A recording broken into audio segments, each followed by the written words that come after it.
United States and would expire in an Alabama hotel room where he'd been staying to deliver talks at a minor Southern college. As for Pablo Armando, he morphed into the Ilya Ehrenberg of the Cuban Revolution, making his peace with the often capricious whims of the maximum leader whose approbation he constantly sought and whose love he craved. God knows what stratagems of self-protection, possibly balanced by private interventions on behalf of writers more reckless or heedless than he had to perform to retain his perch as point man of Cuba's official intellectual culture. For half a century now, he's been for most foreigners the go-to guy for introductions to Cuba's most savvy and gifted writers and poets. It hasn't been easy. For more than a decade after his stint as Cuba's cultural attaché in London, just after the revolution's triumph in 1959, he was prevented from publishing. Work was scarce.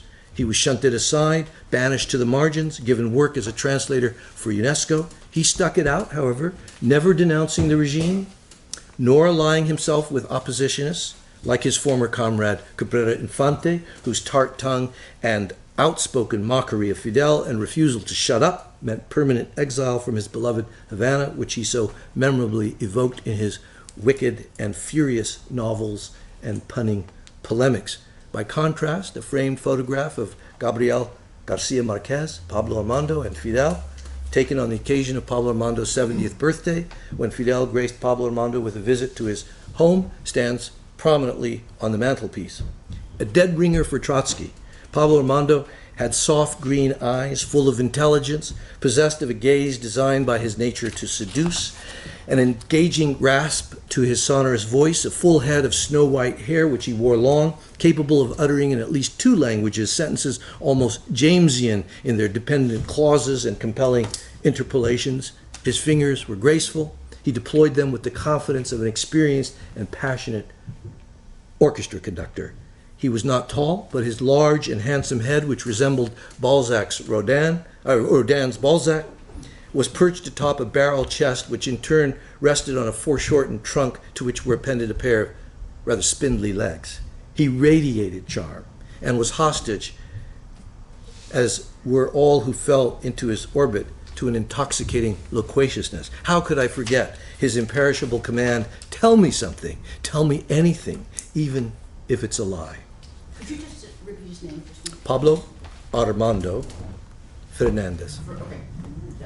I well remember my last visit, 9 years ago, in the company of one of my sons, then 17, the same age I was when I first visited Cuba. I had called Pablo Armando to make an appointment.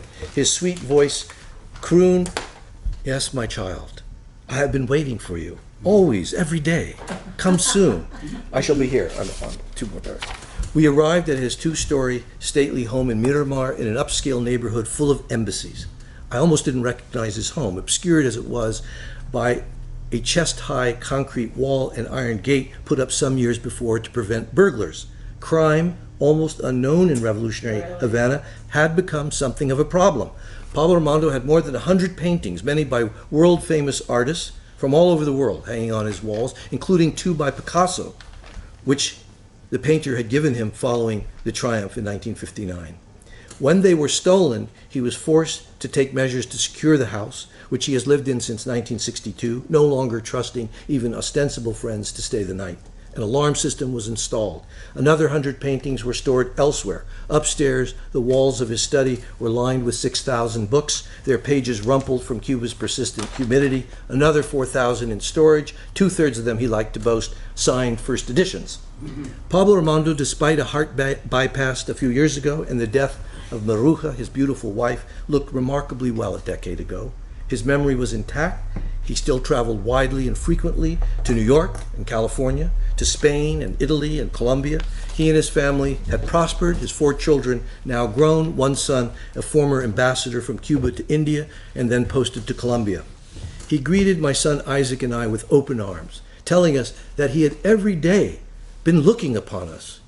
I thought he was speaking metaphorically in his usual florid way, but was stopped short when up in his study he pointed to a Polaroid snapshot of my son and me.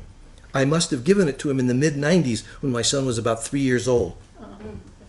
I will conclude with this. 9 years later, just 4 weeks ago, I am again standing in front of Pablo Armando's home. The night before, when I called, his daughter Barbara asked me to arrive precisely between 4:30 and 5:15.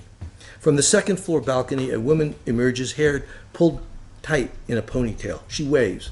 The gate buzzes, and I enter and walk to the gracious portico, a portico on which several comfortable rocking chairs rest, chairs which in their time hosted innumerable dignitaries and fellow travelers from all over the world who made pilgrimage to the revolutionary Mecca that was Havana, for which Pablo Armando served as unofficial cultural ambassador.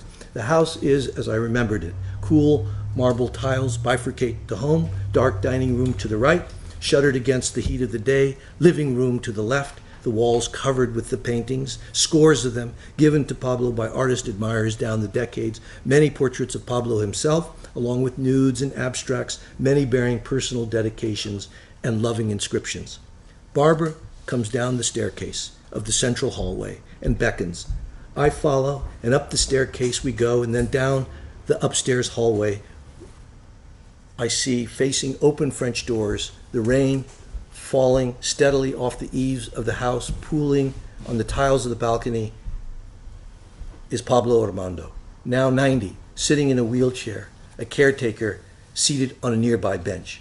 Clad in a t-shirt, a bib-like towel around his neck, wearing shorts, he seems much diminished, though his face, largely unlined, evinces the disturbing serenity of a man whose mind has begun to vanish. Barbara says, "Pappy, Steve is here. Steve Wasserman, you remember." His eyes are vacant, unblinking. His mouth slack. The caretaker uses a corner of the towel bib that hangs around his neck to wipe some spittle collecting at its corners. I stand next to him and lean over and kiss him on his forehead. I tell him I love him, that I always loved him and always will. He seemed, or so I like to think, to have awakened at that moment from a stillness that was remote and inaccessible. I cannot say with any certainty, either then or in the next hour that I spent by his side, that he truly recognized me. I asked Barbara for permission to take a photograph. She takes my iPhone. Just as she snaps the pic, his jaw slackens more, and something resembling a smile creases his face. Perhaps it's only the muscle memory of the well-practiced diplomat. His face is otherwise a rictus of incomprehension. I take my leave. The rain had stopped, and a rainbow arches over the glistening city. That's great. Thank you very much. Thank you. Okay, well, thank you very much.